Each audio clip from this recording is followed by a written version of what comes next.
Belki yaptıklarımız bilinmeyecek, anılmayacak ama biz çoktan varlığımızı ülkemize armağan ettik.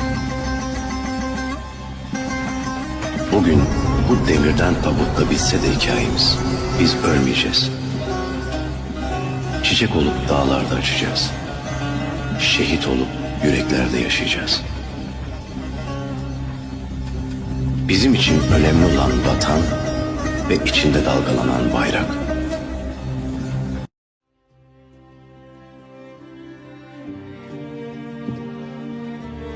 Ölüm kimseye yakışmaz.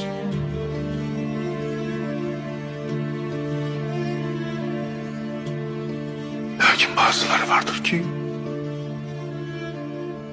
kendilerine ölümü yakıştırırlar.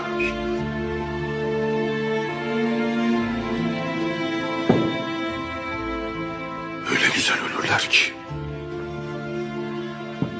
memleket için, bayrak için, susmayacak ezanlar için ölürler. Senden ötürü can vermeye cümle hazırız. Senden ötürü kan dökmeye cümle kadiriz. Üç renkli bayrağınla mesut yaşa. Minlerle can kurban oldu. Sinen hərbe meydan oldu. Hüququndan keçen əskər hələ bir qəhrəman oldu. Sen olasan Gülüstan, sənə hər an can qurban.